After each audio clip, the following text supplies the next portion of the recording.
on 5. Often follow with the world.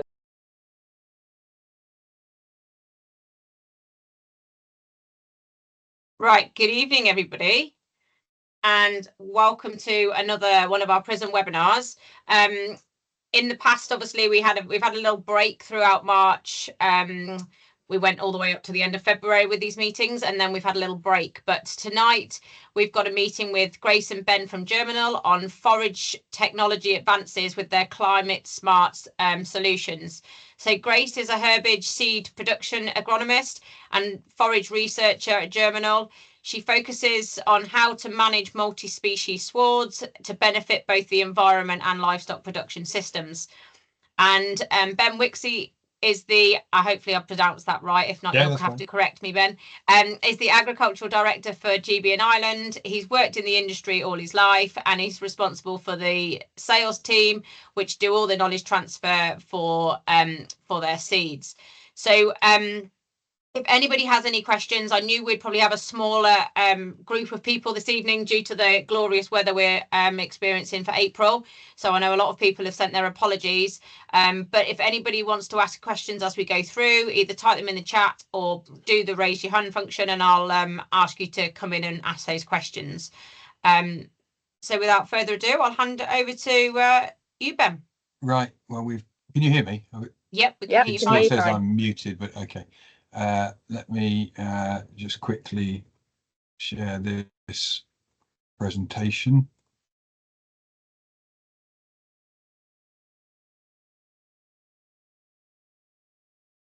That's the first problem. Doesn't want to. There we go. That should be okay now. Yeah, that's fine. That's great. Okay, good. Well, good evening, everybody. I'm Ben Wixie, as Katie just said. Yes, so we just wanted to talk to you tonight about Climate Smart and what we're doing as a grass and clover breeder, and where we're trying to direct the conversation with farmers and other industry leaders around being climate smart, and what that means. And you'll hear more of what we're doing as we go on, obviously. We're trying to work in all aspects of our business in a climate smart manner, from the cars we drive to the paperless offices we're trying to encourage, to the literature that we actually no longer produce or have cut down significantly on that, to be a more sustainable business. So let's go on. I just wanted to start by telling you a little bit about Germinal. Some of you may know about Germinal, others may not. We are a sixth generation family-run business. We're coming up, well, this year actually, we're 200 years old. And we've been 150 years as a specialist seeds business, originated in Northern Ireland, but came across to GB in the 1960s. This is our site in Lincoln, Witham St Hughes, just outside Lincoln. You can see Lincoln in the background, just off to the top left. And this is an old aerodrome. And these are huge. You can see by the cars there, the size of these hangars. These are two in the middle, old Second World War aircraft hangars. And in the last 15 years, we've built the other 3 warehouses. Basically, one of the sheds, the older shed on the right, is all of our cleaning production. The one on the left is all of our mixing facility. And the other 3 sheds are all about storage of finished product. It's a very, very seasonal business. We cannot produce everything that we sell in the months of the year when you're drilling it, so we have to pre-mix through the autumn, through the winter, right through the summer, so that when you guys shout for the seed, it's there. We in 1986 formed a connection with Aberystwyth University and with IBERS, which is the Institute of Biological and Environmental and Rural Sciences. And that's been ongoing until 2 years ago, Grace, was it 2 years ago? Where we now took on all of the breeders within the university. So there are now 18 breeders and technicians that work in those glass houses and other facilities there embedded in the university. They now work totally for Germinal, and it gives us a much better control on what direction we want to drive the research in, and Grace is going to talk to you a lot about that now.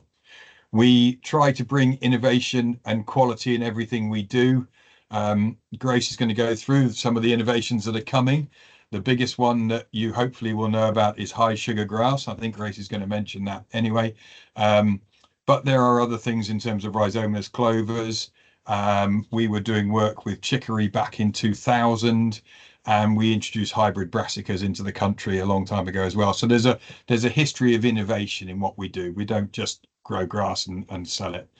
We do produce over 4,000 hectares of grass seed in this country. Fluctuates every year depending on supply and demand, but that's all done by Grace and her colleague John Ferry, and we grow with very specialist growers that have 4 years out of grass.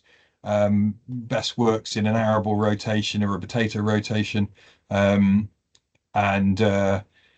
yeah, it's a very Grace will laugh. I think you've got to be a little bit mad to grow grass seed, because you grow it for 12 months and then there's a heavy rainstorm the night before you combine it, and the whole lot's on the floor, and there's nothing you can do about it. So yeah, good break crop.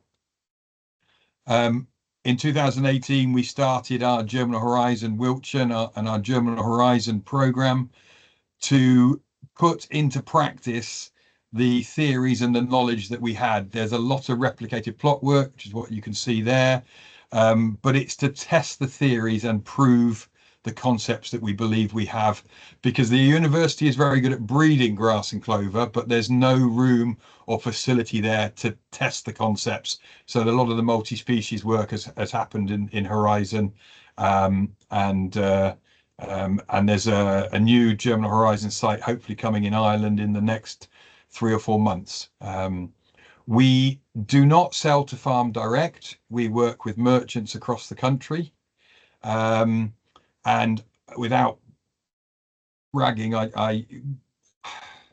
we think about 1 in 3 acres of every grass seed that's drilled has come through us or from us. All of our grass has the ABBA prefix. So if there's any grass in your mixtures, or you're buying a germinal mixture from a merchant, then that's come direct from us and through this process. And the only other thing I want to say is we're heavily involved in the research side of things. 20% of our company is involved in research. So there's actually more people in the research team than there are on the sales team, but that's a conversation for another day. So that's it from me for now. I'm going to hand over to Grace, and I'm going to control the slides because I'm at home with a good Wi-Fi connection, and Grace is in a hotel in Cork. Galway, very nice. Galway, yes, it's Bay of Galway today. No, thank you very much, Ben. Thank you, Katie, for the introduction earlier. As a bit of a summary, yes, I work heavily on herbage seed production within the business, but I also work out of our site in Wiltshire, working largely on new innovation, particularly on a husbandry perspective. But what I'm going to focus on first is actually a little bit of the Breeding for Innovation initiatives in the grass and clover portfolio. I did have a lovely little video to show you here, so you didn't have to listen to me too much, but I think the lag from the internet is going to be too much of a delay. So we'll skip over that, and instead I've got a pretty picture of a cow to show you so that I can explain one of the innovations that I hope most of you have already heard of to some extent, but Ben's already mentioned it: high sugar grasses. So essentially they affect the nitrogen use efficiency within the animals. So for most grasses, 25% of plant proteins are wasted due to inefficient fermentation of plant proteins by the microbes within the rumen. However, high sugar grasses have high levels of water-soluble carbohydrates, or sugars, which increases the efficiency of fermentation within the rumen, leading to 20% higher utilization. This more efficient fermentation means that the plant proteins are more efficiently converted into amino acids for meat and milk production. But the real benefit is, whilst increasing meat and milk production, you're reducing the waste concentration of nitrogen, which would likely be released as ammonia and nitrous oxide in the excreta. So per litre or kilo of meat and milk produced, there is less nitrogen emitted into the atmosphere as ammonia and nitrous oxide, as well as 20% higher live weight gains or 6% more milk per cow. Ultimately, it is just a scenario of making the fermentation process as efficient within the animal as possible. It has been commented that we've pushed as high as we can with water-soluble carbohydrate fractions. And if we kept breeding it much further, we would just have a pile of sugar. However, it is something that we continue to look at, and we want to maintain those high sugar portfolios in association with other quality parameters as we continue our breeding efforts. So apologies for my next slide, please, style of presenting, but I'll ask Ben to move on when we do. So in terms of the grasses particularly, we have 5 major breeding objectives, mainly focused out of Aberystwyth University, the Germinal Horizon Aberystwyth team. The first one, that's fairly obvious, yield. We are consistently focused on continually improving our forage dry matter yield through gradual improvements. But realistically, and more relevant to me, we have to balance that with seed yield. Without sufficient seed, we don't have a product to put into market at a viable economic level or costing. So we actually put in place genetic markers to track seed yield alongside developments in dry matter production, so that we can ensure that when we're crossing, we're keeping both of the traits moving through the population rather than losing one or the other. Another thing that we're particularly interested in recent years is extending the grazing season. Vegetative growth during the season is obviously important, but with a changing climate, maximising that grazing season is important to extend the season by providing forage, particularly at the shoulders of the year. We're looking at that within grass breeding, within clover breeding, but we're equally looking at that, more relevant to myself, in utilisation of mixtures, multi-species lays, to try and extend the overall forage yield from a farm platform. But this is nothing without forage quality. The true value of grass is the downstream commodity output, how much meat or milk is produced from the forage. And the best way to maximise this is to improve the digestibility and thus improve animal gains or productivity. High sugar grasses is just one way we have already innovated to do that, but we look into lots of multiple ways to continue to develop highly digestible material into the future, alongside those high sugar traits. I think it's fair to say that we all should be using ME yield as our main parameter a lot more than we currently are, because that is really where our meat and milk is coming from. In terms of disease resistance, obviously pressure is increasing across the country, particularly in the south, where the changing climate is putting higher pressures on all of our grasses. And actually, that's one of the points at which Wiltshire has become really useful, because of the fact that the Wiltshire site has relatively high pressure from disease, just from a climatic perspective. In terms of our plant breeding programme, we will put disease observation plots in at Wiltshire, Aberystwyth, and usually at SRUC as well, so that we get a really good portfolio of how the disease resistance profiles are behaving across the entire nation.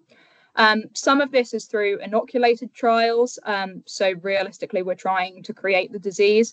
Most of it is through specialist disease screens, so that's essentially sowing the grasses usually in very low nitrogen situations, stressing them out, making them head, planting them within dirty mixture co-formulations to try and increase the levels of Dressera and crown rust particularly.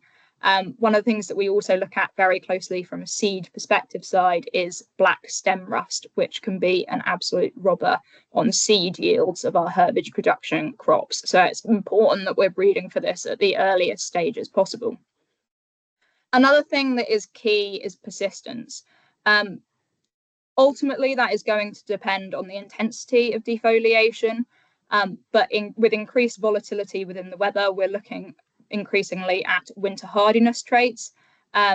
This is something that we've developed over time alongside many other breeders to make sure that the grasses are performing as early season as they possibly can above that 5 degrees wake up point, whilst minimizing as much necrotic material over winter as possible.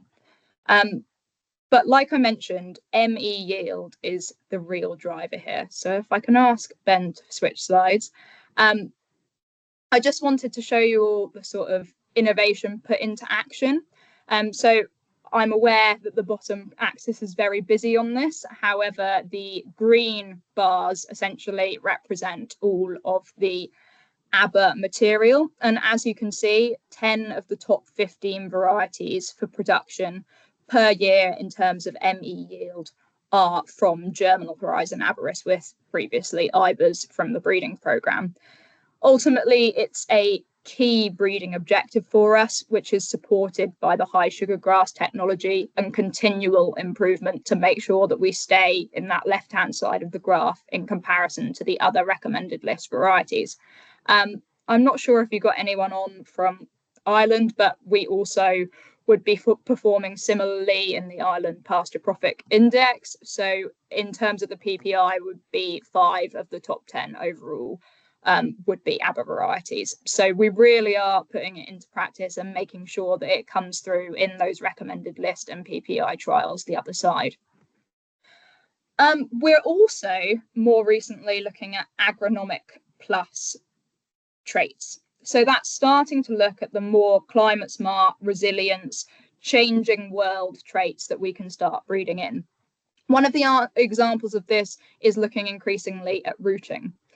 Extensive or deeper roots have the ability to access more nutrients and water within the profile.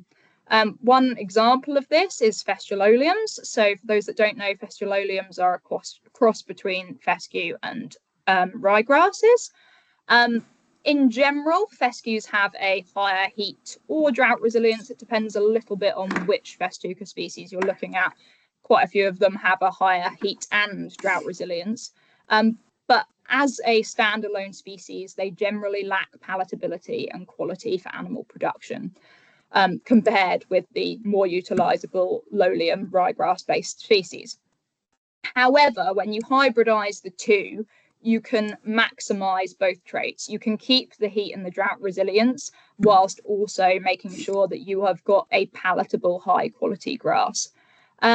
It's fair to say not all of them are created equal. Just within our portfolio, for instance, we have Aberroot and Aberniche already commercially available. Aberroot is largely a perennial ryegrass type. It would look very, very similar to any intermediate tetraploid ryegrass. However, because it's got the fescue element bred into it, it has deeper rooting. Then we also have Aberniche, which is much more of an Italian ryegrass type cross. So that's much more suited for your cutting systems, for increasing persistency in comparison to a standard Italian. However, realistically, it's a completely different type of fesculolium to Aberroot. And likewise from other producers, there will be vast differences in all of the fesculoliums. So please make sure you're asking which fesculolium you're looking at whenever you're considering fesculoliums on farm. Ultimately, we're also hoping to do more work on the potential nutrient use efficiency from increased rooting. So there's a huge school of literature that suggests that deeper roots are obviously more able to extract those nutrients from the profile. It's much more complicated than that. It takes a lot of work to actually look at these things. It's perhaps more easily to identify in terms of species that are particularly nutrient use efficient and can extract those more minor micronutrients from the profile. But in all of our testing, we try and utilize nutrient use efficiency look-sees in terms of wet chemistry analysis for quality, so we can start seeing how those rooting impacts are making a difference across the profile. And there definitely is differentiation. We're just building up as much data as we possibly can to make sure that we can see consistent trends over time and continue to develop in that area. Some of you may have already heard this from Germinal before, but we also look closely at lipid contents in our grasses. So lipids are 2 times more energy dense than proteins or carbohydrates, and so contain a good proportion of the good fatty acids, so polyunsaturated fatty acids in this case. Whilst we wouldn't be looking to change the absolute levels, you can adapt the lipid profile, and changing that lipid concentration to contain even higher levels of polyunsaturated fatty acids within their fatty acid chains is predicted to increase ME yields, meat quality, and also reduce methane emissions alongside that. So essentially, there's a process called biohydrogenation, which utilizes hydrocarbons and hydrogen to convert those polyunsaturated fatty acids chains into saturated fatty acids within the rumen. Those free hydrogens are used in the process and bound to form those saturated fatty acids. However, when they are free hydrogens, they are freely available to go into the byproduct of methane. So if you can manipulate as much of those free hydrogens as possible into binding with lipid chains, then you ultimately reduce the level of methane as a byproduct. But because you're also more efficiently utilizing those free hydrogens, you get the added increase of increasing the production at the same time. Aberystwyth are doing a lot of work on this, and they're trying to breed lippy grasses so that we have high lipid content grasses for the future. There is also a school of thought that there may be nutritional benefits for the consumer, as those polyunsaturated fatty acid chains may increase the omega-3 levels within the meat. It's early work from that perspective, but we're really enjoying the process of looking into it and funding projects with Innovate UK, etc., on looking at that. But perhaps the one that's the most relevant to this room at the moment, because I'm sure we're all feeling the impacts of it, are climate change. So more recently, crop plasticity has become, oh God, choking over my words, crop plasticity has become particularly important to ensure we are breeding plants that can adapt to changing, and I think it's fair to say, highly variable climatic conditions, although you wouldn't know it if you looked at the lovely weather outside at the moment. Certainly, one of the questions that we get asked about the most is drought resilience, particularly since our ryegrass dominated pastures are vulnerable to not producing where we need them to within the summer. And realistically, we want to be avoiding having to buffer feed in the summer as much as possible. The rooting improvements are obviously going to help to assist with this, but breeding more resilient grass species, as well as working on some of the multi-species lay elements, have become particularly paramount. I won't talk too much about multi-species at this stage because I'll talk about them a lot more towards the end of the presentation, but it's certainly an area that we're continually working on and is probably one of the top priorities within the agronomic sections of the breeding programme at the moment. So that's a quick overview-ish of the grassland breeding for innovation, but we also look at legumes very closely at Aberystwyth. So in terms of the key areas for legumes, really what we focus on is minimizing inputs. So nitrogen fixation is obviously a process we can manipulate as much as possible. But what does it really mean? Well, I'm sure many of you are aware that all legumes display symbiotic relationships. However, that's with a rhizobium bacteria. The infection site is on the root nodules. And realistically, what happens is the legumes get nitrogen reserves from those symbiotic relationships with the rhizobium, whilst the bacteria get energy and nutrient reserves back. So it works in a harmony to give both parties something to go back with. However, there are huge numbers of strains of rhizobium bacteria that naturally occur within our soils, and we are not currently utilising them to their full benefit to make sure that our legumes are getting effective nodulation. So some rhizobia and plant species are very, very specific and will only form associations with specific strains of rhizobia.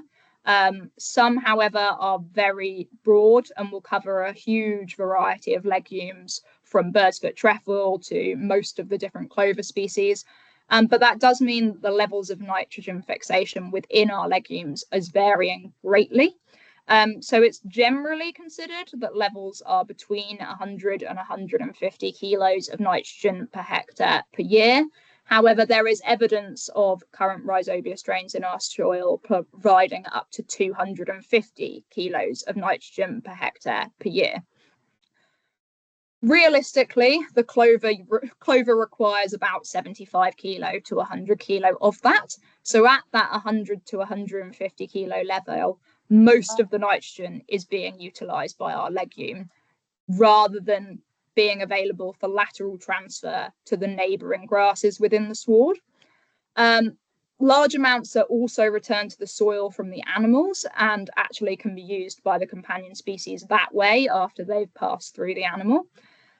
However, we're involved in a huge Innovate UK project called our Nitrogen Use Efficiency Legume Project, or NULEG for short, which looks at elite strains of these rhizobia to maximise the associations with our nodule-containing legumes.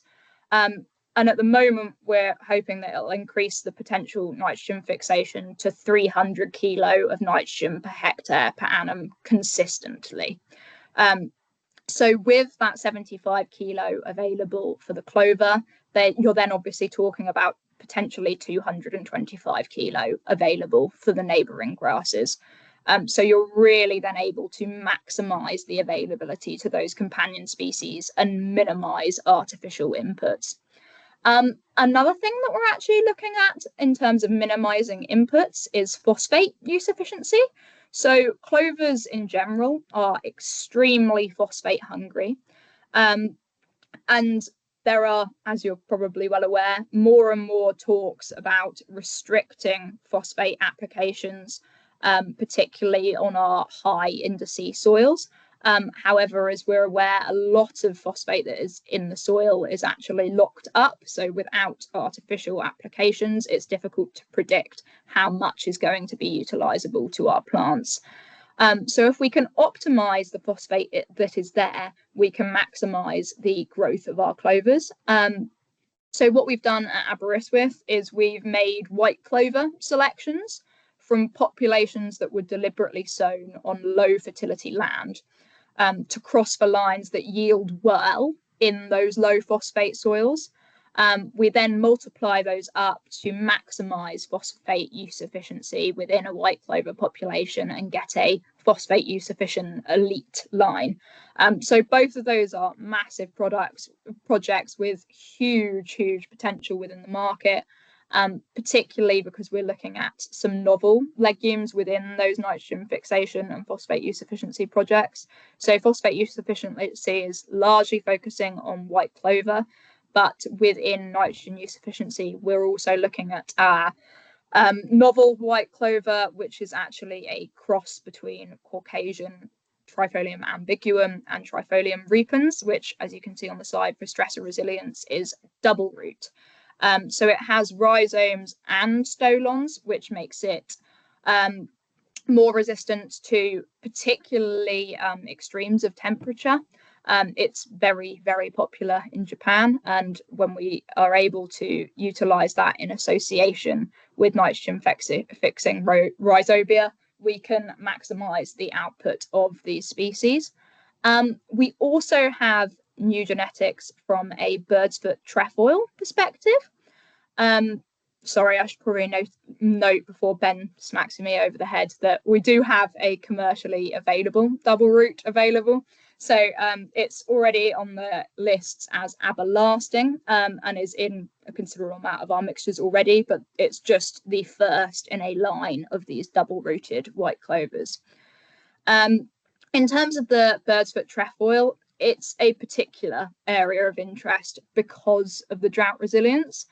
And more importantly, to some extent, they naturally contain condensed tannins, which tannins are essentially a protein protecting component, and therefore they can ensure that protein within the animal is better utilized, and also have anti-bloat properties alongside that. If that's not enough, they're also a natural ampelmintic, so they're naturally anti-parasite and reducing our worm burdens within the animals. The issue with bird's foot trefoil as it stands, for anyone that's had any familiarity with it, is that it's quite a small plant. It has fairly low yields, particularly when you put it in any kind of mixture, because it has a low ability to compete in mixed swards. So we're actually looking at really quite exciting new genetics on bird's foot trefoil within the Germinal Horizon team. So they're essentially giant bird's foot trefoils which have an ability to compete within the sward. It's relatively early days, but we're reviewing, crossing and seed multiplying new cultivars, which will significantly elevate the yield and the persistency of this element to give us a real option for drought resilience on swards on farm. Grazing tolerance is also really important to us at the moment. So we really like red clovers from the perspective that red clovers naturally contain an enzyme called polyphenol oxidase, or PPO for short. Much like the condensed tannins, this naturally binds to proteins and protects the proteins in the rumen and in silage fermentation, actually, increasing utilization of the protein within the animal. And subsequently reducing losses of N as ammonia and nitrous oxide.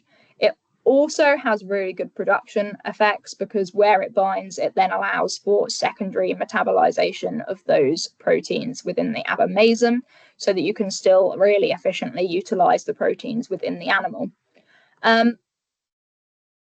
However, as all of us are fully aware, one of the main issues with red clover is the lack of ability to graze it. In most red clovers, the crown is quite high up. As you've already seen with abaclaret innovations, we've naturally bred the red clover crown to be slightly further down to increase the persistency over time. However, with our new red clover or red runner lines, we've gone one step further. Unlike the white clover, double root is rhizomes and stolons, whereas your usual white clover would be stolons only. We've also bred a red clover with rhizomes and stolons, whereas your usual red clover would be rhizomes only. Because of this stoloniferous growth, it allows it to spread along the surface and makes it considerably more grazing tolerant and hardy. It's currently in official trials and we would hope to have one available in the next few years, but I think it's fair to say it's a real step change in terms of red clover development. For anyone that is fortunate enough to visit Germinal Horizon Wiltshire or Aberystwyth, I highly encourage you to ask to go and look at them in the plot because it looks very, very different to your conventional red clovers. I've already skipped over a little bit on the persistence of abaclaret in terms of breeding that crown lower so that it can maintain within the sward for up to 5 years rather than the 2 to 3 years that we see with conventional red clover varieties. But ultimately, I'd like to think that my summary shows that we've got multiple innovation targets that underpin our breeding focus across both the grasses and legumes. Realistically, as you've probably seen, nutrient use efficiency is really high up our list to make sure that we are getting the most that we possibly can out of minimal inputs, particularly as those input costs go up and as political turmoil means that we're more restricted in what we can and can't use on them. But we also really prioritizing that forage quality yield so that you're not just getting dry matter in the silage clamp, you're getting ME yield into your silage clamp, into your animals, so that you know that you are pushing production as much as possible. However, we're trying to do this alongside reducing greenhouse gas emissions from our animals through more efficient enteric fermentation, as well as breeding for plant resilience in a more climatically changing world. So that's a bit of the overarching. A lot of that work is being done with Aberystwyth, with the proof of concept being tested at our Germinal Horizon Wiltshire site. So As Ben's already slightly mentioned, it was established in 2018. It's based just outside of Melksham in Wiltshire, but we essentially like to think of ourselves as the link between the pure science of plant breeding and the real world utilisation of forage crops by farmers. We get opportunities to test everything from nitrogen to multi-species to biostimulants. We really look at those less product focused and more systems focused approaches, but whilst maintaining that scientific vigor of on-farm small trial plots to make sure that we are getting robust data on these concepts. So it was established in 2018 by Joanna Matthews, who is the technical trials manager on the site. She also manages her own working beef farm on the site. So realistically, we're always focusing on that commercial forefront, making sure that the realities of the everyday beef farm are building into our research aims there, and they're at the forefront of what we focus on. It's about an 11-acre field, blocked into perennial sowings, but I'll discuss a bit more on that on the next slide. And whilst the site at Aberystwyth focuses on optimizing variety performance via breeding, we take those varieties and, like I say, overlay variations in husbandry. So in terms of the layout, as you can just about see from the photo, we block our sowings down the ranks. So the side closest to you was trials that have now been removed that were sown in 2018. Beyond that would have been the 2019 sowings, which were mainly spring sown that year due to the weather. 2020, 2021, I really need to find a more updated picture because that site has evolved significantly from that point. That picture was taken in spring 2019, and this year is the second year that we're actually up to full capacity of rotating around that site. So for a bit of background, it's a sandy silt loam topsoil, but you only have about 4 or 5 inches of sandy silt loam topsoil before you hit pretty disgusting yellow clay subsoil. So it really does go from a very wet field to a very dry field quite quickly, which is a massive contrast to the site at Aberystwyth, but also really useful from a perspective of looking at it in comparison to a lot of our beef and sheep sites across the whole of the UK. Much of our beef and sheep farming areas have a very similar soil profile. And like a lot of our beef and sheep farming areas, particularly, it's a very fertile site. The actual farmyard is literally only 100 metres up the track, so it's had very consistent long-term farmyard manure additions. It's got an organic matter of 10.7%, P indices of 3.3 and K indices of 4.3. So it really is your classic grass and farm high fertility site. And with a pH of 7.1, because it's essentially in a chalkland area, there's not a huge amount that's crop limiting to it other than that potential waterlog anaerobic site interactions. It hasn't had any farmyard manure since we converted it to a trial site in 2018 to minimise those potential interactions from inaccurate spreading. However, I know we've had a few questions about it, so we might end up doing some more specific slurry farmyard manure application trial work if there's an appetite for it. However, I've talked a lot about background, so I really want to get on to talking about what I'm sure you really would like to hear about, which is multi-species lays. So realistically, for many, many reasons, they've become a huge talking point for many, many people. However, we're really trying to look at the minutiae behind them. We've set up now 3 multi-species replicated trials at Wiltshire. The first one I'll present results on, the other 2 are recently in the ground, so realistically we'll be expecting results for them in the next couple of years. So why did we want to look at multi-species? Well, I'm sure you've all heard until you're blue in the face the benefits of multi-species. And a lot of these benefits are widely acknowledged, and they're nothing new. They've been in use for years. There is plenty of evidence to prove they can be adapted to many farming situations, but I think it's fair to say the husbandry side of it means that if you can make it easily work with perennial ryegrass and white clover, well, why should you be considering going any further? Well, realistically, we're all being pushed on.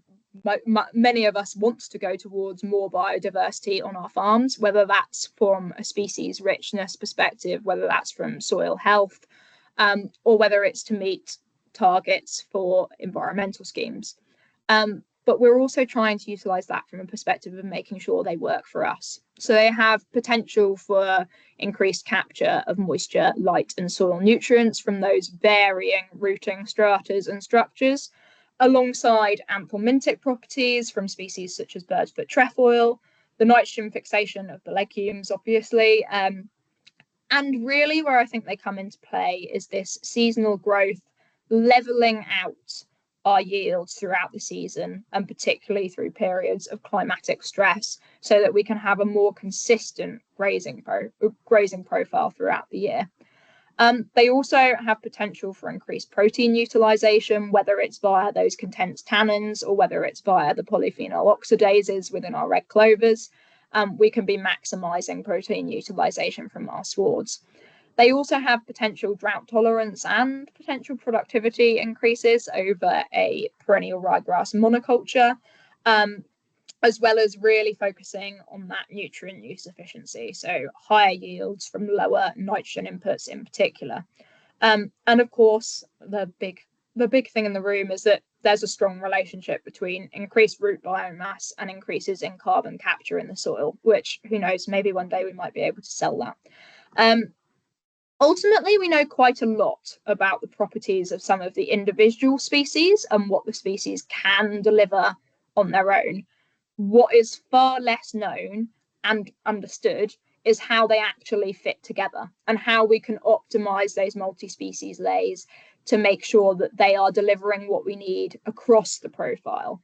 And when they're put in mixtures, how do they yield? How do they persist? And how do they affect animal intake potential within our multi-species lays? So at Germinal Horizon Wiltshire, we've been carrying out trials to try and find out some of the answers to these questions. This is going to be a very snapshot whistle-stop tour of some of the results that have come out of it, because realistically, it's a very in-depth trial. I could speak to you about it for hours, but don't worry, I won't.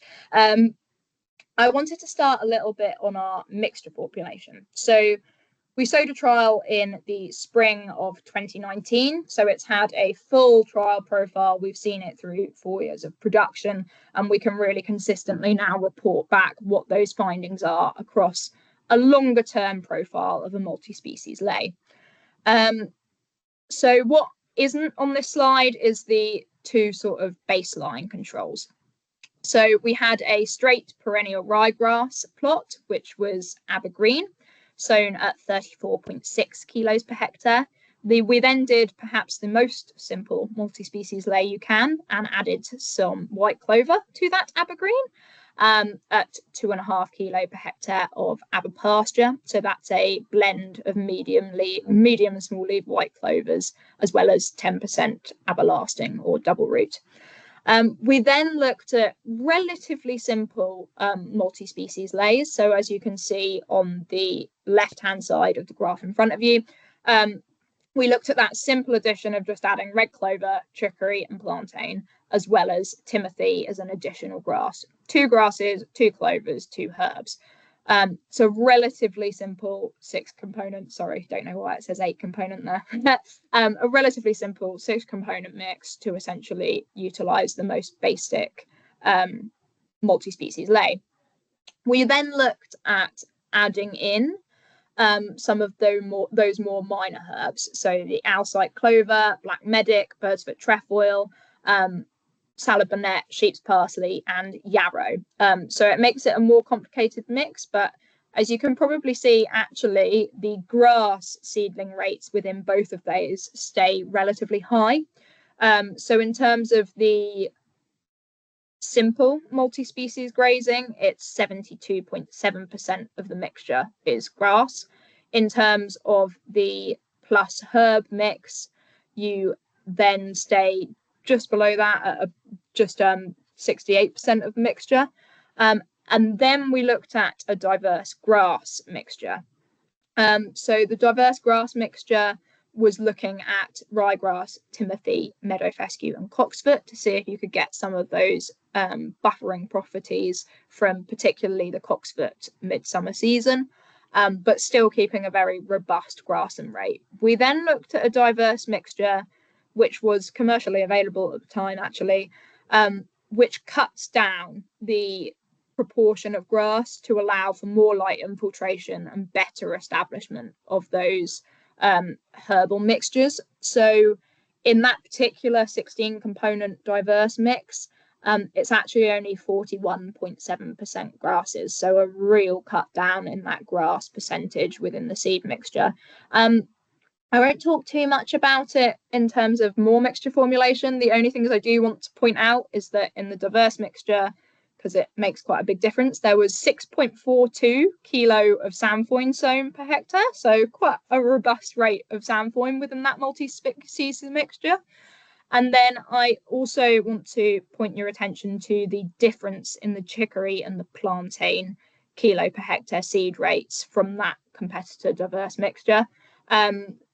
So the chicory and the plantain in the other three are relatively similar levels, 1.2 and 1.8 respectively, whereas in the diverse mixture, there was much higher proportion put onto the chicory. So it was 1.9 kilos per hectare of chicory and just 0.3 of plantain. So really selecting for that. It's important that I point that out now because it makes quite a big difference when we start getting into the results. Since that, we have sown 2021 sown mixtures, but that 2021 mixture of the competitor diverse mix, they have up to the grass rate, and you might be able to see why as we go through some of the results. We utilised the same variety, and each component was weighed individually for each plot, so that we minimised any settlement within the bag, and every plot had equal opportunity to establish the species that we would expect to be there. So any diversity in those levels of species is not down to anything other than variation in establishment rather than variation in seed. So like I say, it's a bit of a snapshot, but one of the things that I think you're all interested to hear about is the over years yield. So, oh, sorry, Ben. I'm trying to. There we go. There we go. So like I say, this trial was harvested for 4 years, so 2020, 2021, and 2022, 2023, which you might all remember were some very variable years from a climatic perspective. Actually, it gave us quite a good baseline overall. So when you start adding them up for lifetime yield, Abergreen, that straight perennial ryegrass monoculture, yielded 35.4 tons of dry matter per hectare over the lifetime of the trial. The A, B's, C's, I don't know how familiar people are with that, but essentially any letter that is different is significantly different from another treatment. So in this case, Abergreen is A, which is significantly lower than any other of the treatments at a 95% confidence interval. So 35.4 tons of dry matter per hectare over 4 years. It's a relatively respectable yield, especially considering the absolute travesty that was the drought of 2022. And it's really providing that baseline of what a perennial ryegrass ley can achieve. The simple addition of white clover upped that by 8.6 tons over the lifetime of the trial. So just that addition of white clover is really delivering huge yield benefits. And as you can see, that was significantly higher than the perennial ryegrass. Interestingly, when you added in the herb pack, you can probably notice there's not a huge amount of difference in overall yield. So it was still an 8.9 ton of dry matter per hectare increase across the whole trial in comparison to a straight perennial ryegrass monoculture, but you weren't seeing any additional uplift above the perennial ryegrass, white clover from those simple additions. I'll go into that in a little bit more detail later, because actually the establishment of the chicory and plantain in that particular treatment wasn't as high as it was in the aber multi-species grazing plus herbs, which is why we're seeing that significant uplift again in the aber multi-species grazing plus herbs. So that was an additional 11 tonne over the perennial ryegrass only mixture, and it was comparable with our diverse grass element. So the diverse grass element was actually the highest yielding overall. So if you remember, that was the inclusion of the cocksfoot, the meadow fescue, and a lot of that was coming from the cocksfoot yield, particularly in those drier periods. So it had a 12.45 tonne yield increase over the perennial ryegrass over the lifetime of the trial, and was the highest yielding at 47.86 tonnes of dry matter over the 4 years. As you can see, however, that kitchen sink mix, which has everything in it and has cut down the grass element considerably, actually yielded significantly lower than the other multi-species mixtures, and significantly lower than just a perennial ryegrass plus white clover ley. So I'll talk about a bit more about why that is in a second, but ultimately it was 5.78 tonnes lower than a perennial ryegrass and white clover ley over the lifetime of the trial. As you can see from some of the stars and p-values, we also actually applied 2 separate nitrogen regimes. So half of the trial plots received 150 kilos of nitrogen per hectare, and the other half received 250 kilos of nitrogen per hectare. All 3 of them had 3 replicates of each. Sorry. So that split of nitrogen was essentially based on RB209 guidance, in that the nitrogen was front loaded. So ahead of those bigger early season cuts, you were getting 40 and 50 kilos of nitrogen respectively, whereas once you got into mid to late summer, it was 15 kilos of nitrogen on the low nitrogen plots and 35 kilos of nitrogen post cutting on the high nitrogen plots. It's worth pointing out that actually there are no animal returns in this, so 150 kilo and 250 kilo are still relatively low levels if you get rid of that animal returns element, but would be broadly comparable with what we would expect from average application rates within the UK. So in terms of how that impacted it, well, over the course of the trial, that meant that the high nitrogen plots had an additional 400 kilos of nitrogen per hectare in comparison to the low nitrogen plots. And an extra 400 kilos of nitrogen per hectare led to 4 tonne of dry matter per hectare over the lifetime of the trial. Realistically, if you actually start doing the costings for this, this is not a viable application when you take into account the cost of nitrogen, particularly if you're looking at the cost of nitrogen in the 2020 plots rather than the 2023 levels. However, it's much more complicated, and as you can see from the side there was significant mixture cross fertilizer interactions demonstrated. So aber multi-species grazing responded to additional nitrogen but didn't derive a significantly higher response, whereas all the other mixtures yielded significantly higher under additional nitrogen. But realistically, that only shows part of the picture. One of the bits that's really useful to look at is actually the 2021 seasonal yield profile.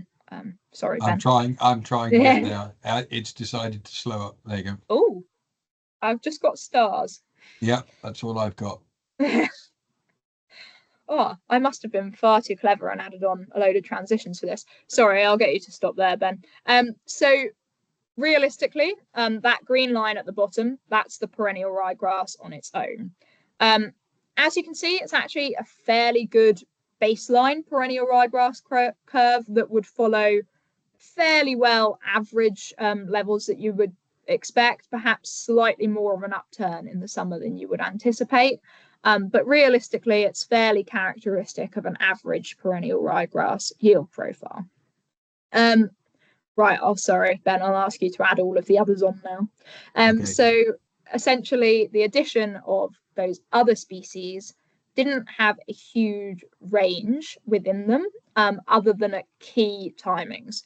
So as you can see at cut 1, they were all very closely grouped except for the yellow, which is the kitchen sink very diverse mixture. That's because perennial ryegrass and plantain were the early season contributors, because they wake up slightly earlier. So obviously perennial ryegrass wakes up at 5 degrees. It's thought that plantain wakes up at about 6, but realistically it's optimum above 8.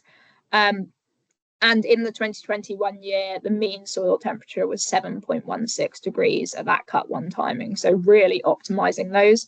They're also the ones that are very nitrogen use efficient. So those early applications of the 40 and the 50 kilo of nitrogen per hectare, respectively, they were able to respond to that and deliver in terms of yield.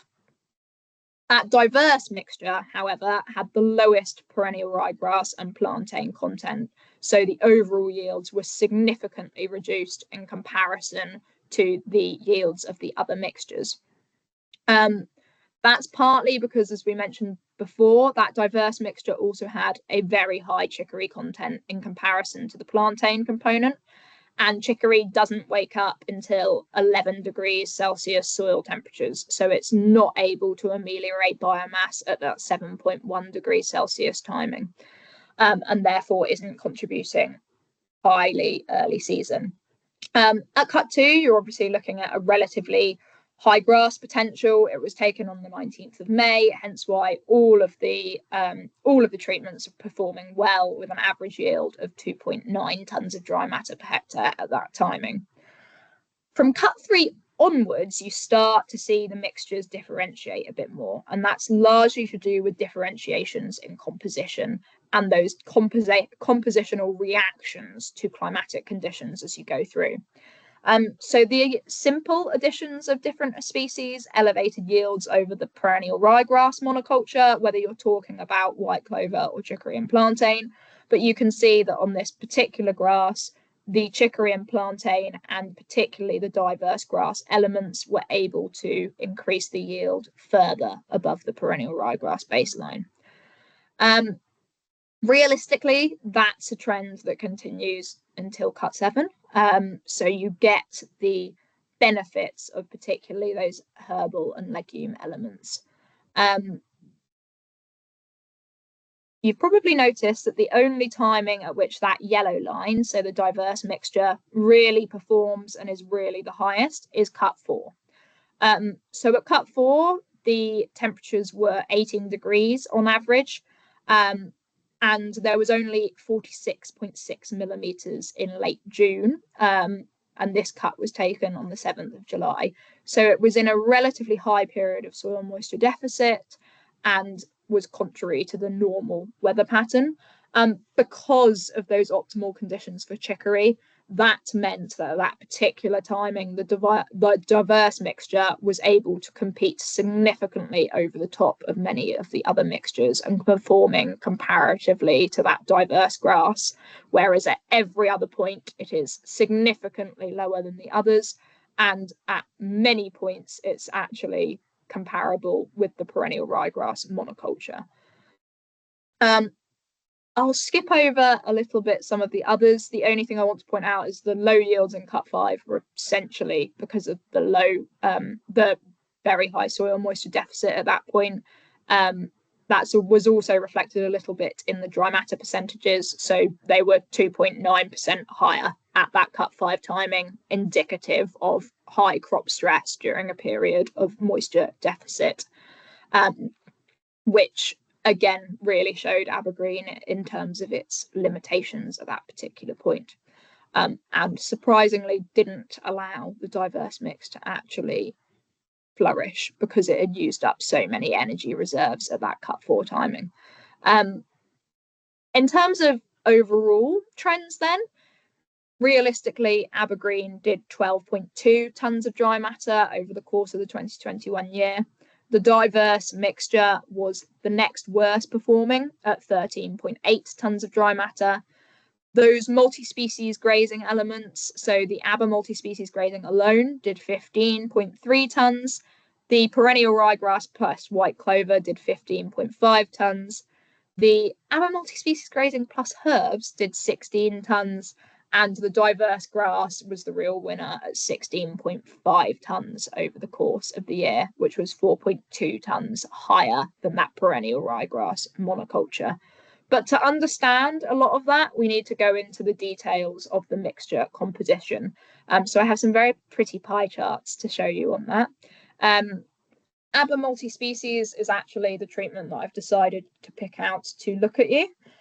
So realistically, we did a load of botanical separations. We, at cut 1, cut 4, and cut 6 every year, we took a quadrat sample and physically separated out every species. Then Wixie and the rest of the sales team will tell you that they absolutely love getting roped in for that particular job, and that their identification of those species has improved dramatically after having to look at pieces of them that are this big and identify whether they're tall fescue, meadow fescue, perennial ryegrass. It's takes us about 3 days to separate them every time that we do the trial, but the data that we've got out of it is extremely valuable, and I'm sure well worth the effort to separate them out. So in terms of the Aber multi-species grazing mixture, what I'll talk about is some of the broad changes. So that pink and purple there is essentially representing the herbs. And in 2020 in particular, you can really see that herb dominance. So in 2020 overall, they contributed a mean level of 45.6% to total yield. So they really are the main drivers of that early season yield. However, even in relatively short-term scenarios, they reduced dramatically. So you can see that in 2021, there was already a drop, so that by the end of 2021, they only averaged 23% of the yield makeup. In contrast, the perennial ryegrass had high contributions early season. It's difficult to see on this graph, but also the plantain tended to have higher contributions early season and less contribution later on. But ultimately, if you look at the perennial ryegrass, it dominated overall, particularly at cut 1. With it averaging 71% overall across all of the years. In contrast, the legumes, which are the yellow oranges on this particular graph, showed only relatively modest contributions in the 2020 season. So we know that legumes tend to be slower to establish, and because this was spring sown, realistically that cut 4 timing was more akin to the cut 6, so sort of late summer timing because of that spring sowing. So they hadn't had chance to really dominate within the profile. Whereas in 2021, as the chicory and the plantain started to reduce its persistency, you can see this switch to the legume elements within the sward, and the legume elements by the end of 2021 are dominating the contribution to that yield. So in terms of the sorry, I've lost my place. I think it's important to point out at this point that plantain within the literature is thought to help elevate yields at the shoulders of the season. So it's expected to display the largest contributions early season and late to buffer. However, the work that we've done at Wiltshire and work that we've done at other sites actually fails to show this within the UK climate. So we do get high contributions early season, but we fail to get good contributions and an uplift at those late season cuts. So over the whole lifetime of the trial, plantain actually contributed 14.3% in the spring, 10.5% mid-season and only 5.2% late season. So we're not seeing the expected shoulders of the season behaviour.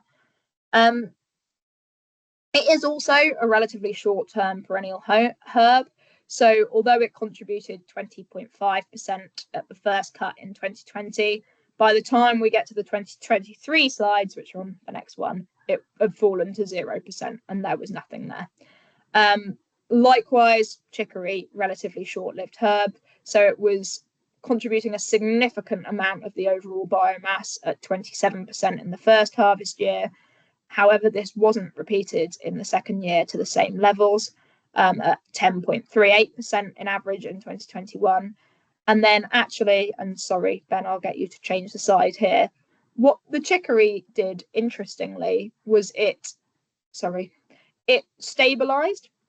So from 2022 to 2023, although it is in low levels, and you can see it's in low levels from the pink that's on the graph there, it stayed consistently at around 5% contribution. So it didn't die out completely, but it's certainly not dominating anymore.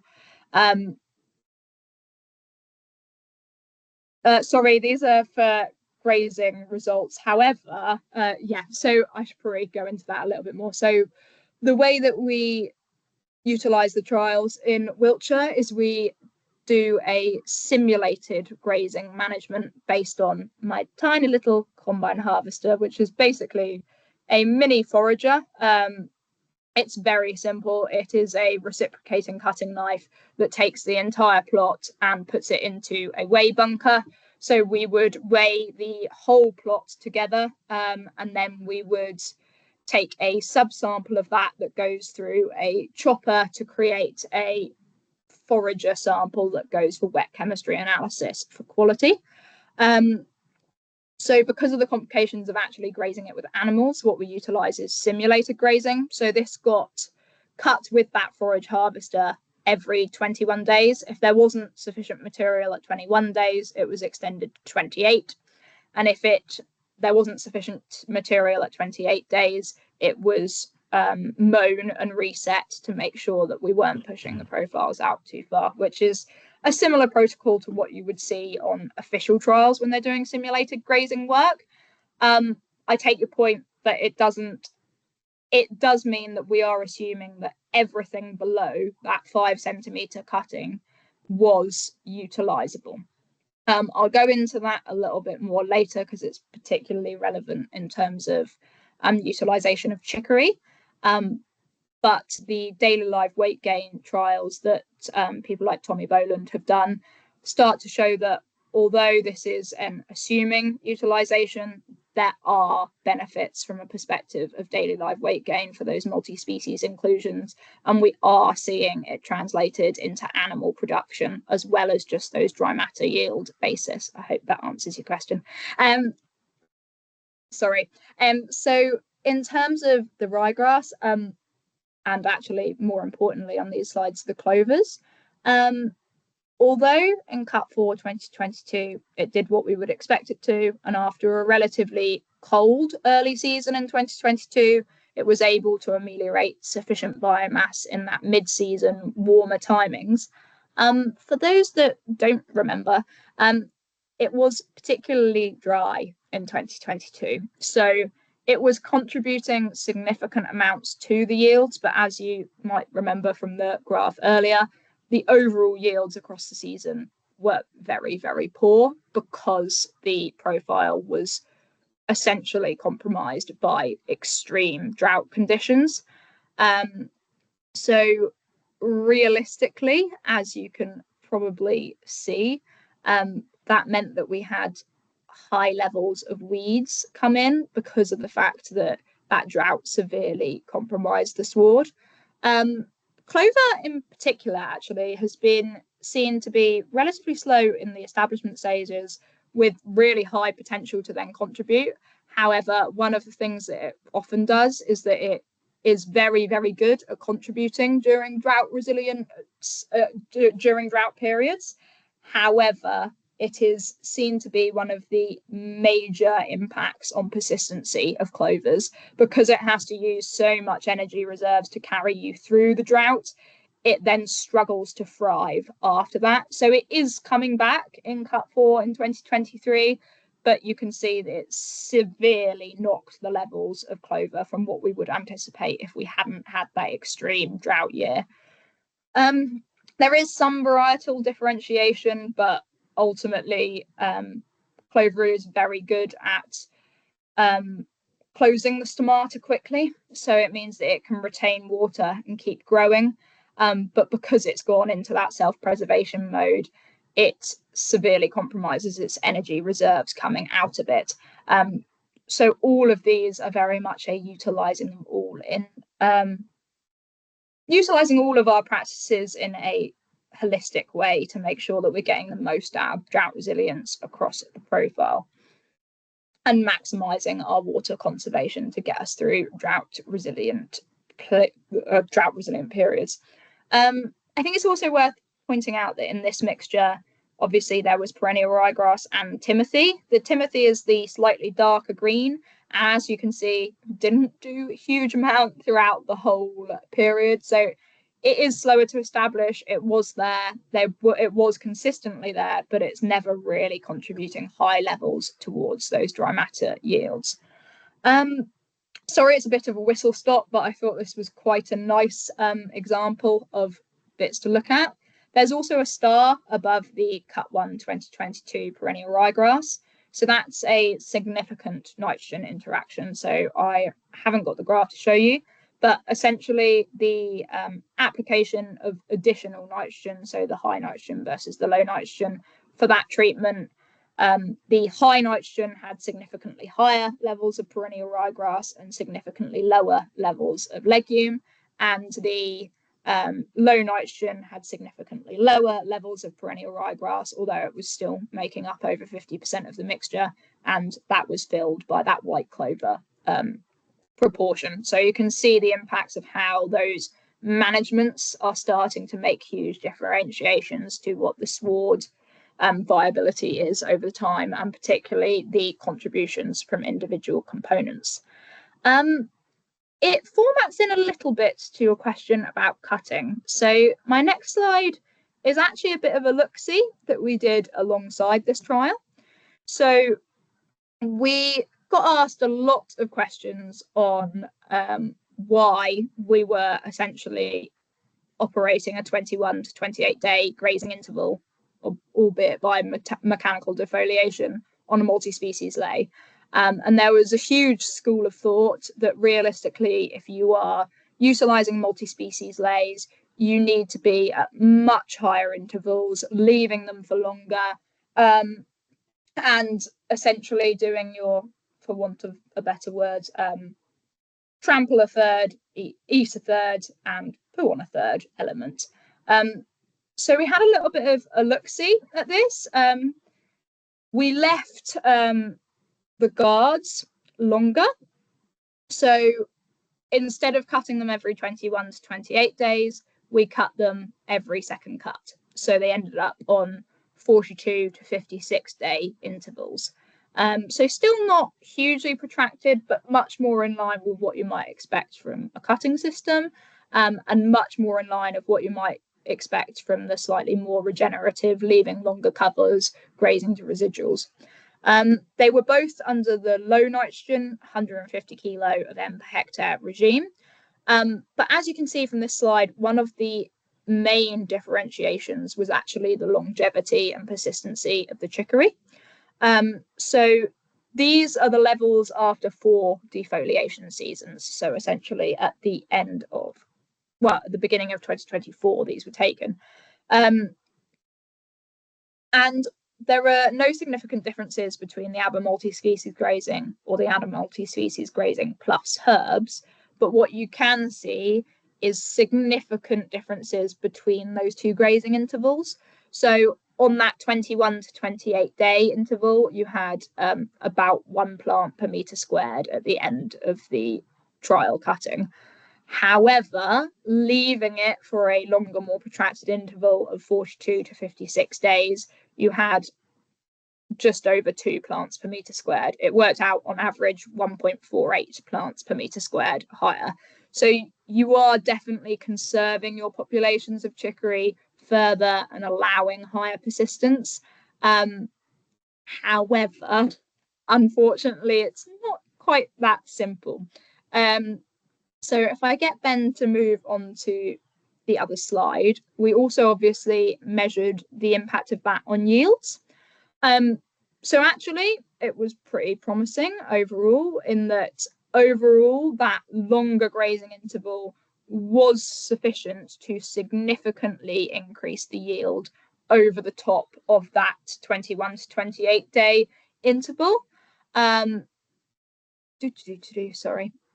However, there was less yield differentiation seen in 2023, likely because the herb dominance had died out considerably by that point, despite the fact it's still slightly higher levels.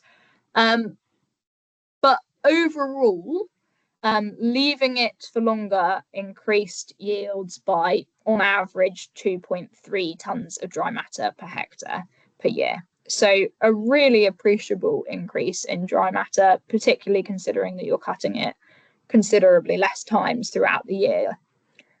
What I haven't discussed with this is, like I say, the forage harvester assumed everything is utilizable. So whether the yield of these mixtures would be utilizable and particularly palatable to stock is the bit that we really want to try and look at in terms of on-farm trials. Because as you can imagine, the chicory in particular, and actually the plantain, goes extremely headed when you're leaving them for these 56-day intervals. You've got quite lignified growth. I certainly wouldn't want to be putting it in a bale. However, it's really interesting to see how cattle can select around that. Certainly beef have a higher capacity to be able to utilize that and graze it. However, sheep quite often avoid those long woody stems. So realistically, the utilizable yield on farm may not be as significantly a high yield as we saw from an assuming that everything was utilizable. The best illustration of that is probably the impact that it had on the mixture quality. So at every, well, at cut 1, cut 4, and cut 6 on all of the others, but when that coincided in terms of, when it coincided with timings of the longer interval, we also took ME, crude protein, and MADF levels from those subsamples. So they were sent by wet chemistry rather than NIRS to ensure that we're getting reliable results back from a laboratory on these more novel mixtures. But as you can see, a longer defoliation timing significantly affected the fibre content, particularly in comparison to a short grazing. And because of those elevated fibre contents, you ended up with co-occurring reduced metabolizable energy. So it's well understood in the literature that essentially metabolizable energy and modified acid detergent fibre work in a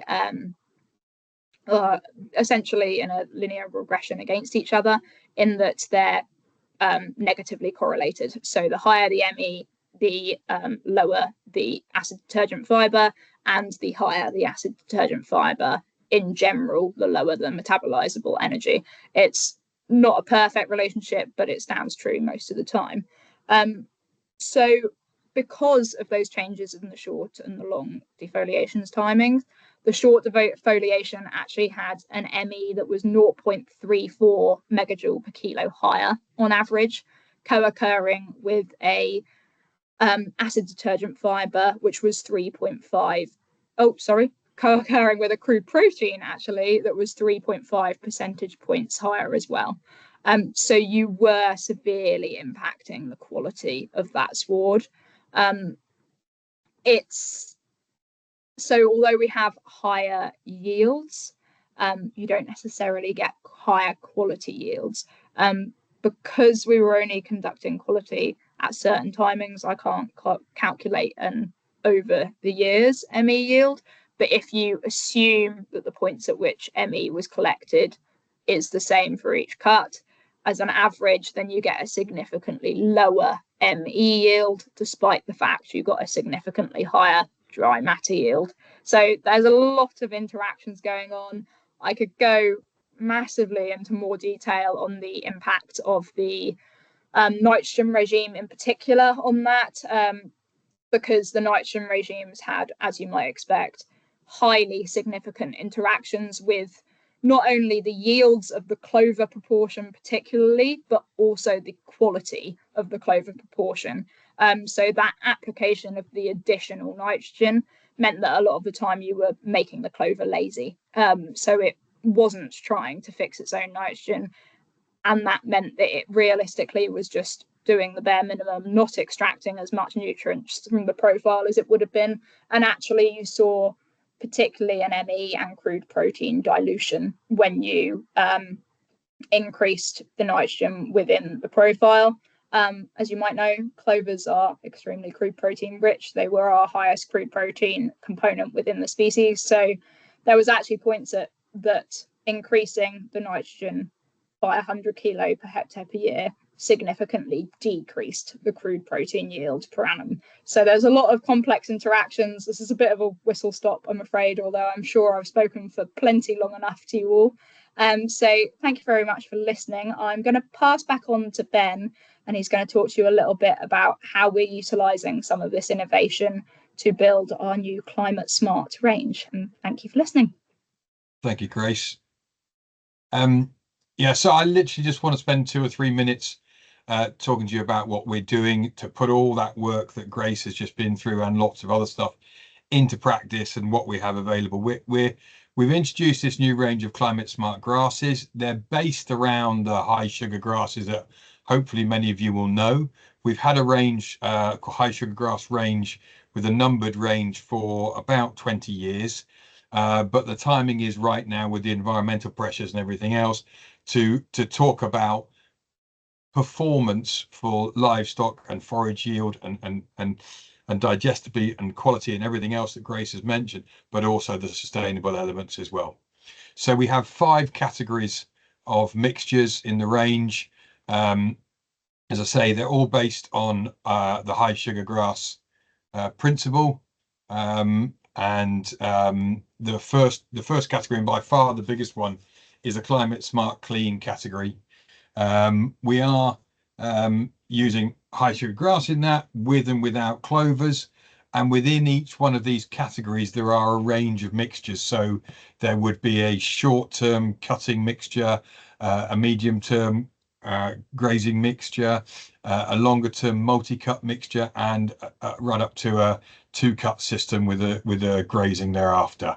So these are all, I'm not going to go into any more detail about it than that, other than you can see on the screen there, we're trying to push the performance of the grasses that we hopefully have been known for many years, and also the sustainability angle by having that high sugar grass in there and reducing the emissions of nitrous oxide and ammonia that Grace talked about. So that's clean. Then we have Thrive, which is our soil support range of grass mixtures, again utilizing the deep roots, the different plants that Grace talked about, the chicories and the plantains, different things like that.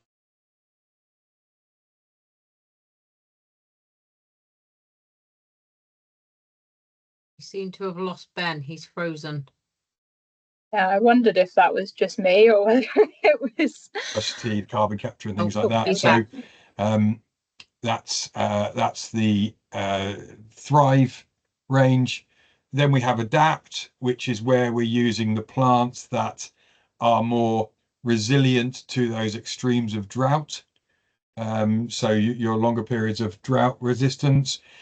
Obviously, if we get extreme periods of drought weather, there's no plant we've got that's going to survive or that's going to produce your forage in those periods. But this range, Adapt range, will help you through those droughter periods on the farm. Then we have a range called Capture, which is where we are using more of the legumes in there. And there are more legumes in here than you would have seen normally in swards.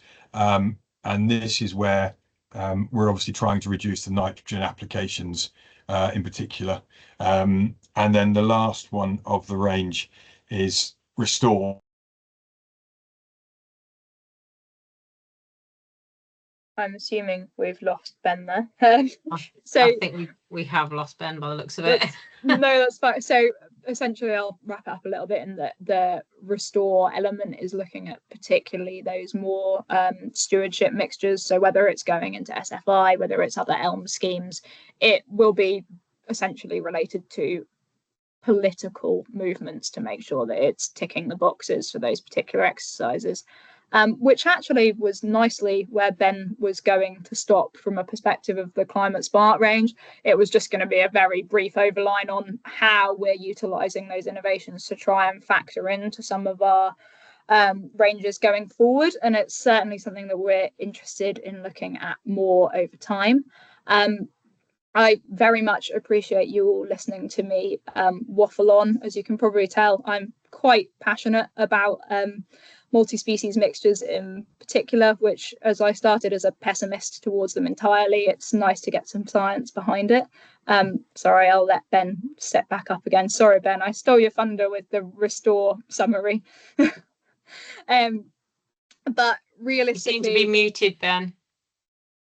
Yeah, but realistically, we're trying to make sure that everything we do is new and is novel, but also has proof of concept on farm. So we really want to make sure that when in the laboratory, we're able to find a grass which, like I've suggested, has a higher lipid content, or whether we're allowed to utilize a red clover with particularly proficient polyphenol oxidase contents for that increased protein utilization.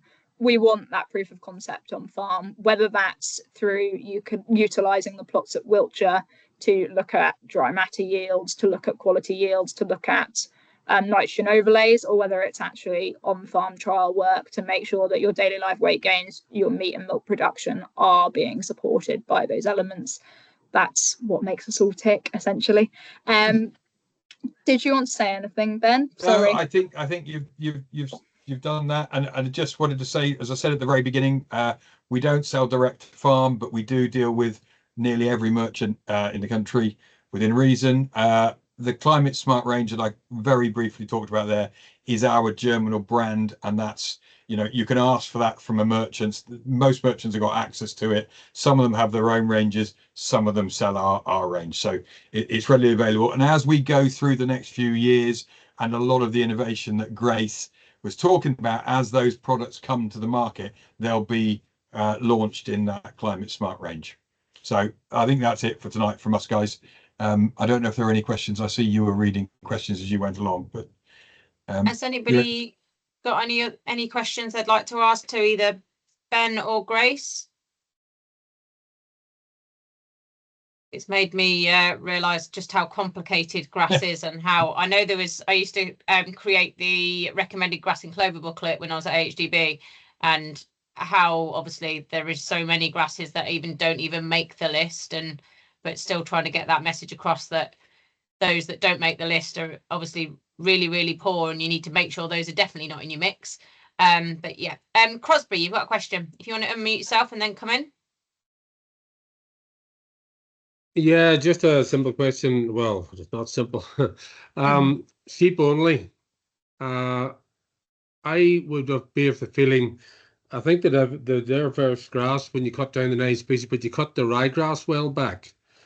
I think the sheep don't eat the ryegrass down far enough. Certainly the plate meter later in the summer, it doesn't give a proper reading because the stock is still there. I was heading more for the Vescalonia. I would find Yorkshire Fog really good in our pasture, and they're doing every bit as well, and all the MEs are showing just as good. But I'm heading towards the Timothy and the Vescalonia with plantain, the clover, sorry, and the clover's the main thing behind it, but the chicory and the red clover, the sheep seem to eat it out. Would I be mad in what I'm saying there? I know Katie will say yes, but what do you guys think?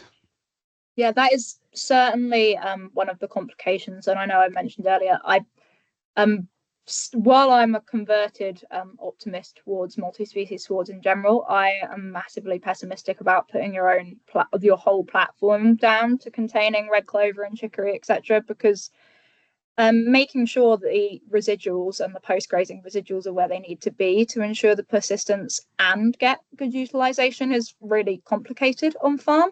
It requires a huge amount of husbandry to make sure that essentially your back fencing and your rotational grazing is working efficiently to make that work, particularly in sheep systems, and particularly when you incorporate in that selective grazing element.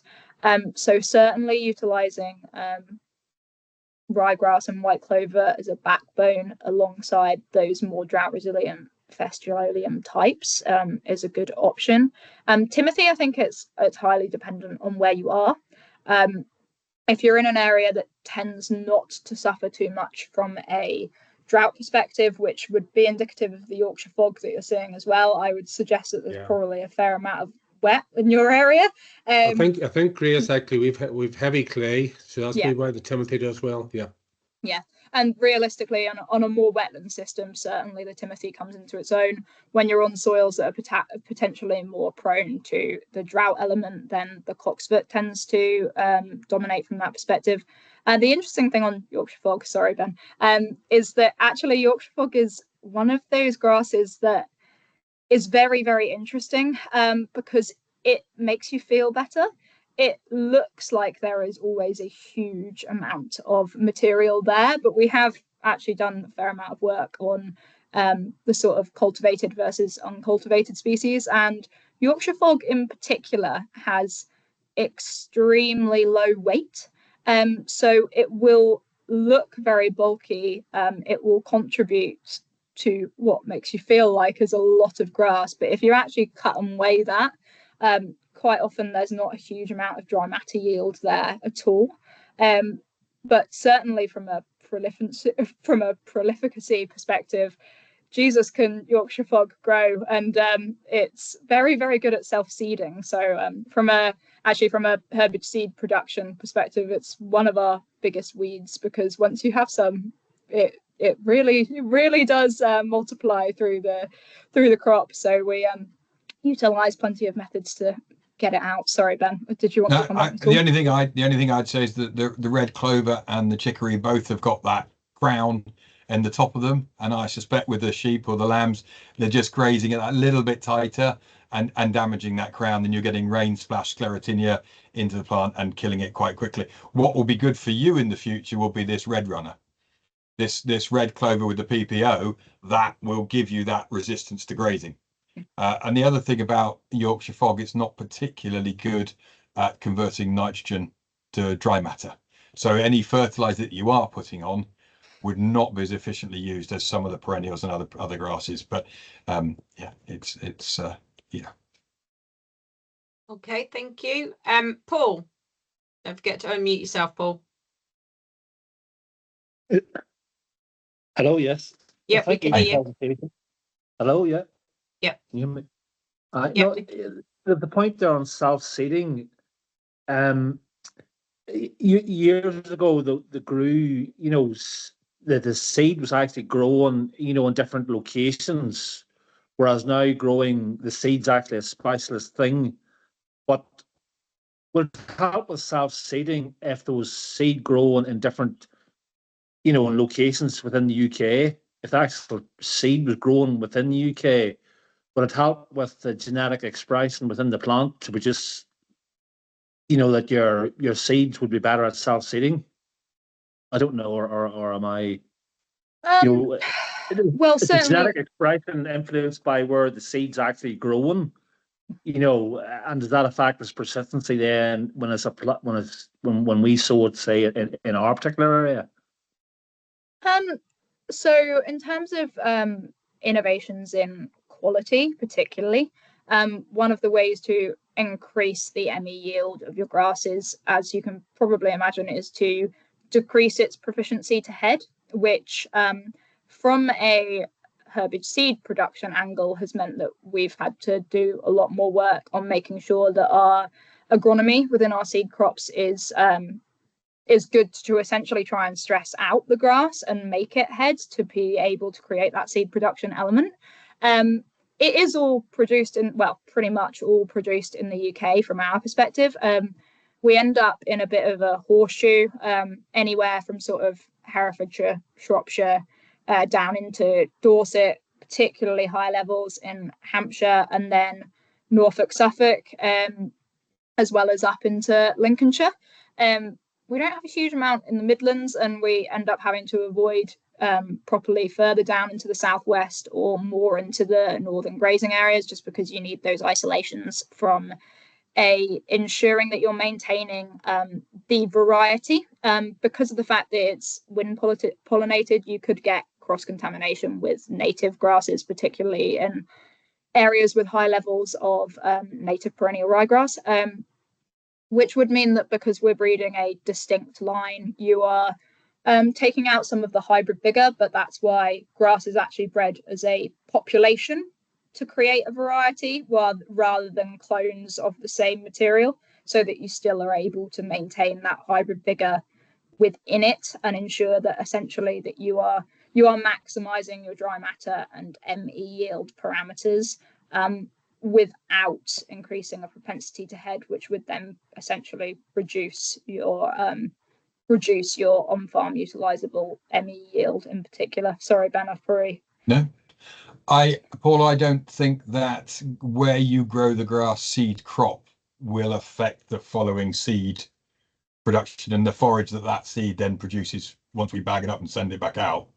If that was the question in terms of where you grow, because there used to be a huge grass production in Northern Ireland years ago. There was lots of it, but it's become a process that's now so heavily controlled in terms of the quality of what you produce and everything else.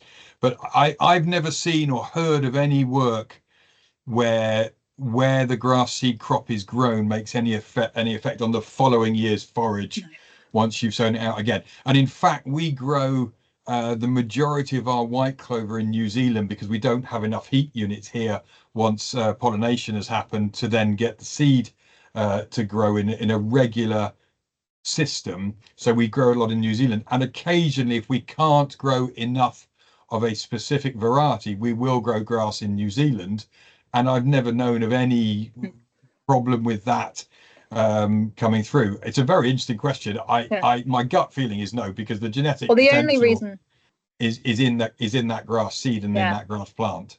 The only reason you would get an impact is if your isolations were particularly poor and you were allowing it to let in native grass or native clovers from within the area, which then you would have a breakdown of the variety, and you wouldn't have a in that event, if there's pollen coming in from a neighboring field, you're actually then breeding your own variety. So that's why we grow it under strict regimes with massive isolation distances, so that we can't get the pollen coming in and creating another variety on top of what we've done. But no, I don't think it affects it. Thank you. Okay, thank you very much, guys. It's been really, really interesting to hear how detailed and complicated grass breeding and the science that goes behind the seed really is. So thank you very much for sharing that with us all this evening. And I'm sure there's lots of others that will watch it and catch up online that said they weren't able to join us because they're busy drilling and things or carving. So thank you very much for your time, both of you. Grace, hopefully you can go and enjoy the dinner at the conference that you're at. Sorry for holding you out of dinner. I hope one of your colleagues has saved you a dinner there, even though it might be a bit cold. And thank you all for joining us this evening. Thank you. So thank you very much, guys. And hopefully I haven't got any others planned in the diary at the moment until probably the autumn time. But if anyone's got any ideas, do send ideas through to me, because I will be starting to plan for the autumn time. Katie, can I just extend an invitation to you guys? If you ever do a tour or you do a meeting, we have a meeting room available at the site in Wiltshire and one in Aberystwyth at the breeding programme. We can't entertain ones and twos because it takes a lot of effort and a lot of manpower to host people. But if you wanted to bring a group, have your own meeting in our facility, and then we can show you around the site at another time. if that's of interest to anybody, you'd be very welcome to either of those two sites. Okay, brilliant. Thank you very much. I'll ask the group and wider suppliers and see, yeah, if we've got a group that would like to come. What sort of numbers do you normally have at those? We'd cope with up to 20 to 25 in the facility, but equally we can find a hotel. If you've got a bigger number, we can find a hotel local and do the meeting there, and then come and see the site.